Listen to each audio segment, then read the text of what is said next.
Hola, mi nombre es Fernando Polonuer y en este video vamos a charlar sobre algunas actividades relacionadas con las cualidades del sonido.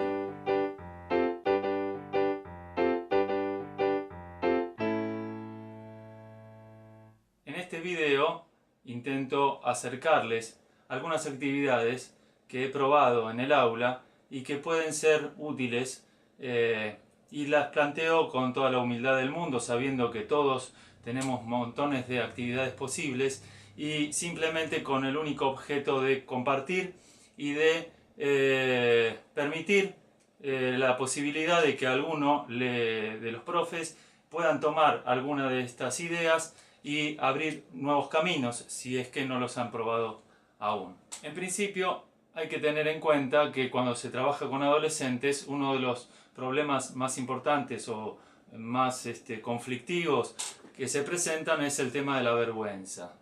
Cuando uno plantea actividades que tienen que ver con manifestaciones de la persona, ya sea corporales o con la voz, el adolescente necesita un alto grado de contención. En general, he probado y me ha dado resultado plantearles a los alumnos la necesidad de llegar a un acuerdo. Este acuerdo se refiere a asumir dos compromisos.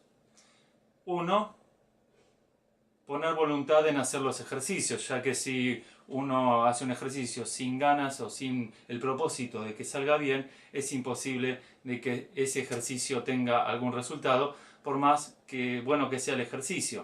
Si yo propongo levantar la mano de esta manera y el alumno la levanta de esta manera, obviamente el ejercicio no sirve.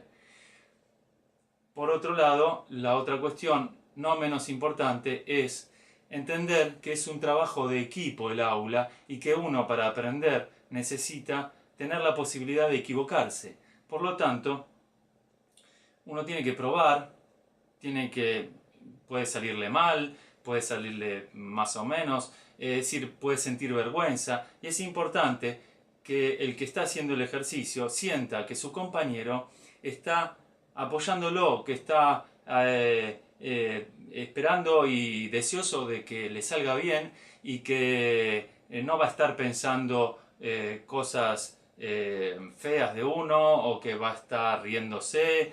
Por lo tanto, no tienen que aparecer en el desarrollo de la actividad por parte de los compañeros muestras de posibles gestos, risitas, miradas cómplices, cosas que pueden hacer que el compañero sienta que quizás están hablando mal de lo que él está haciendo. También es importante plantear entonces que estos dos compromisos, el de poner voluntad y el de poner toda la buena onda para que el compañero y después uno pueda sentirse cómodo dentro del aula y fuera del aula, es importante recalcar que asumir ese compromiso es asumirlo realmente en serio, que no está bueno decir que sí y luego que sea que no. Esto es importante dar el espacio para que si alguno no está de acuerdo lo pueda decir tranquilamente y en todo caso se conversará después a ver cuáles son los motivos por qué tal o cual alumno no está dispuesto a asumir alguno de estos dos compromisos. Se le pregunta a cada uno de los alumnos con nombre, fulanito de tal, fulanita de tal, ¿estás de acuerdo? Sí, no, con los dos compromisos. Es importante que el alumno responda, no que asienta con la cabeza simplemente, sino que verbalice, sí, estoy de acuerdo, o sí, o no, pero que lo exprese, que salga su voz, que su voz se escuche desde ese primer momento. Partiendo de la base previa, entonces, supongamos que todos han aceptado los dos compromisos, podemos empezar a trabajar.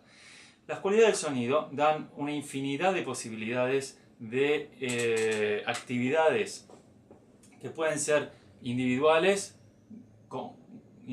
en conjunto o grupales en equipos.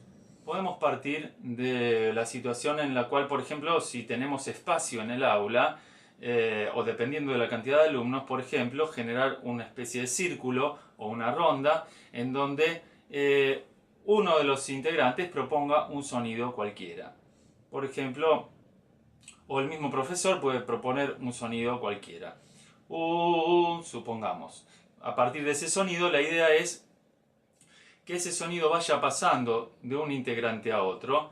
Mi sonido lo toma mi compañero y trata de variarlo en base a alguno de las indicaciones. Puede ser variar la altura, variar la intensidad, variar el timbre. Entonces, la duración, digamos, es quizás lo que en este ejercicio es menos manipulable, digamos. Lo puede hacer más largo o más corto, digamos.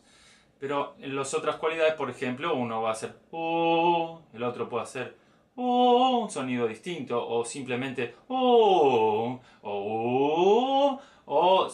cualquier otra variación, en este caso de altura, o si se propone una variación de timbre. Otro ejercicio posible es que uno del grupo plantee un determinado sonido con una variación de altura, timbre, de intensidad. Por ejemplo, supongamos que propone o también con una palabra, por ejemplo, que diga música. La idea es que el resto del grupo pueda imitar esa manera de decirlo y que luego pruebe otro, o entre uno y otro, que podamos hacer un paréntesis y para decir, bueno, qué elementos estaban puestos en juego en esa manera de decir música. ¿Qué pasó con el timbre? ¿Qué pasó con la altura? Una vez que hemos jugado con el sonido de distintas maneras, también podemos hacer superposiciones. Plantear que uno o un grupo haga un sonido grave, oscuro, con una determinada vocal, mientras que otro grupo haga un sonido corto o varios sonidos cortos, con otra altura, más agudos, que sean con otra vocal o con alguna consonante, y empezar a jugar entonces en superposiciones de distintos sonidos. El paso siguiente podría ser plantear la cuestión formal. Podemos entrar en el tema de la forma y plantearnos entonces ya pequeñas composiciones. Tenemos una primera parte a la cual vamos a llamar A, que va a tener sonidos largos, graves, y algunos pequeños sonidos agudos en este momento de la composición. Es decir, primero van a aparecer los graves y luego, por ejemplo, van a aparecer los agudos, y luego va a haber una parte B en donde, por ejemplo, puede ocurrir todo lo contrario, que aparezcan los sonidos agudos largos superpuestos y que luego aparezcan los sonidos cortos en registro más grave. En este caso, entonces ya estamos jugando con ideas de composición. También tenemos otras posibilidades de actividad. Por ejemplo, armar unas tarjetitas en donde plasmamos un dibujo y dársela a algún alumno para que ese alumno intente interpretar esa tarjetita, y el resto del curso intente dibujarlo en función de lo que escucha, para luego comparar el dibujo inicial con los dibujos resultantes. También se puede hacer en dos equipos esta actividad. Una posibilidad muy interesante también es que un grupo proponga un determinado sonido, que realicen la partitura o que simplemente lo interpreten el sonido, y el otro grupo deba hacer exactamente lo opuesto. Otra posibilidad también es que el profesor dé una descripción y que cada grupo deba hacer su versión en función de esa descripción o de ese gráfico. Hay que tener en cuenta que cualquiera de estos ejercicios se puede hacer con la voz o con instrumentos, e incluso utilizando las netbooks y programas de edición de sonido. Actualmente hay gratuitos que se pueden utilizar y que permiten provocar distintas variaciones en el sonido, variaciones de altura, variaciones de timbre a través de filtros. Es decir, entramos en un campo de composición, en cierto modo, que tiene que ver con la música electroacústica. Volviendo al tema de la actividad de dos grupos, entonces tenemos, por ejemplo, también la posibilidad de que un grupo describa un sonido, les damos unos minutos para que se pongan de acuerdo y describen un determinado sonido. El otro grupo tiene que, por ejemplo, hacer el gráfico de esa descripción e interpretarlo. Volviendo al tema de la forma, también lo podemos trabajar en equipos. Podemos decirle a un equipo que plantee un esquema para la parte A. Por ejemplo, esto lo hace un equipo, lo inventan ellos, lo diseñan ellos, lo grafican ellos, y la parte B lo hace otro equipo, de acuerdo a su criterio. También podemos jugar entre que el que diseñó la parte A no sea el que la interprete, sino que luego se intercambien las partituras y que hagan la sonorización de la partitura que realizó el otro grupo. Bueno, espero que estas ideas, hay muchísimas más para explorar y para inventar y para jugar con los alumnos. Siempre es importante que a los alumnos les quede claro sobre qué se está trabajando, que no es cualquier cosa.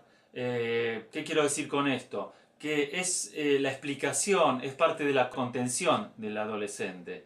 Me he encontrado con adolescentes que de repente tenían actitudes que no permitían llevar a cabo este tipo de actividades.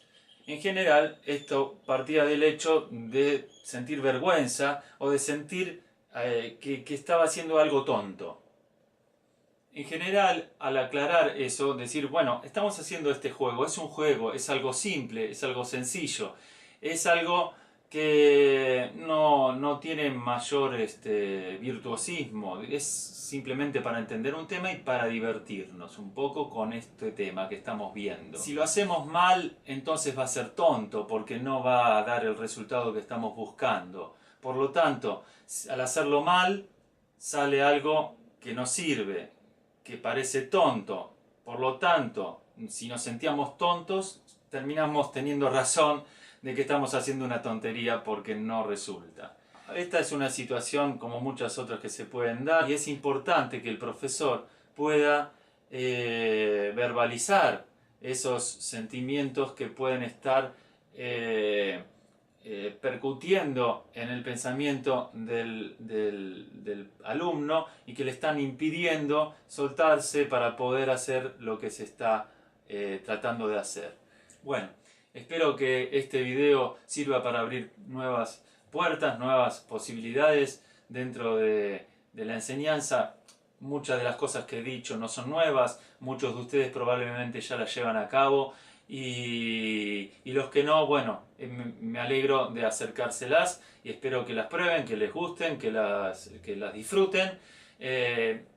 Cada vez que he probado este tipo de actividades han salido cosas nuevas, muy interesantes. Incluso he tenido la experiencia de realizar este tipo de actividades en conjunto con el profesor de plástica, donde las partituras muchas veces pasaban a ser obras no figurativas, obras abstractas desde el punto de vista plástico, con lo cual abrimos también la posibilidad de una cierta transversalidad con plástica y también con las distintas estéticas. Podemos hablar de la no figuración, podemos hablar de la pintura abstracta, pero también esto nos abre el paso a la música atonal.